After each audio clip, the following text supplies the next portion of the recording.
Sr. Presidente, Sr. Presidente dos Deputados, quero cumprimentar o Sr. Pedro Costa e colocar-lhe algumas questões mais na sequência das informações que tem colocado a esta Comissão de Inquérito.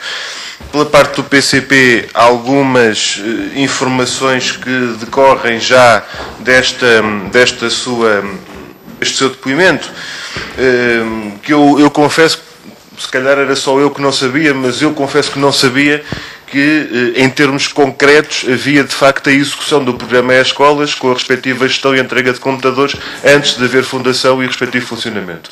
E quero registrar que isso para mim é uma novidade, talvez não fosse para mais ninguém, para mim foi. Eu queria começar por lhe perguntar quem é que geria o E-Escolas antes da fundação, porque é normal que quando se pega num programa, quando se pega num projeto, que quem assume essa responsabilidade tenha um mínimo de conhecimento sobre o que se passou antes de lá chegar.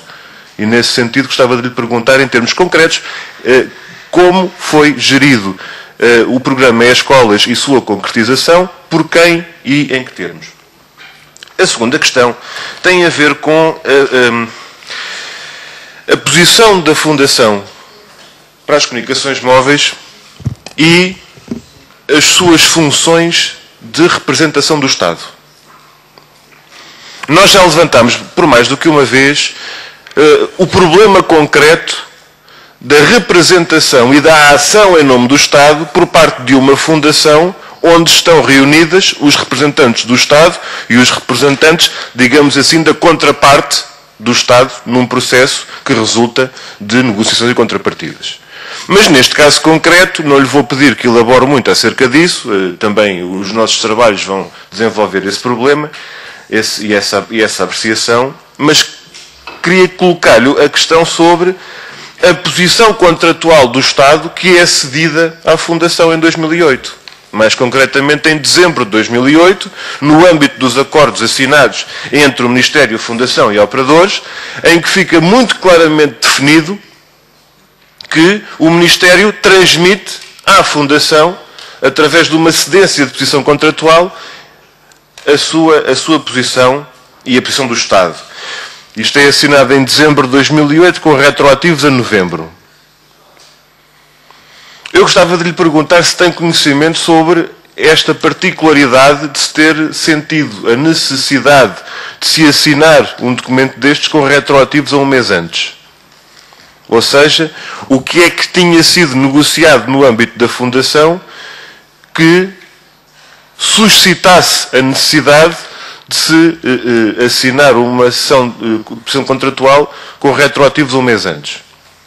Mas, por outro lado, menos de um ano depois, em 25 de setembro de 2009, há um aditamento, e o Sr. Dr. Pedro Costa disse ainda agora que os aditamentos aos contratos serviram para clarificar o entendimento dos acordos e do seu sentido.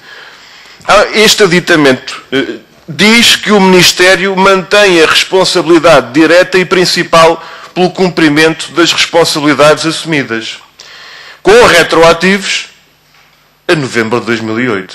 Ou seja, então, para se clarificar um acordo que diz que é a Fundação que assume a responsabilidade do Estado, para se clarificar isso, vai-se dizer exatamente o contrário, com retroativos ao momento da assinatura do contrato que diz a primeira versão? Isto é, estamos a falar de uma clarificação ou de uma alteração profunda dos contornos da representação e das funções acometidas à Fundação. Porque, neste caso, o que o setor classifica como clarificação é uma clarificação exatamente no sentido oposto. O Estado avoca todas as responsabilidades que tem e que tinha cedido à Fundação com retroativos ao momento em que tinha cedido. É que aquilo que era subsidiariamente responsável, ao nível do Estado e do Ministério, passa a ser a responsabilidade direta e principal. E não há nenhuma pirueta jurídica que permita justificar aquilo que está escrito preto no branco, em que responsabilidade subsidiária passa a ser direta e principal um ano depois, com retroativos um ano antes.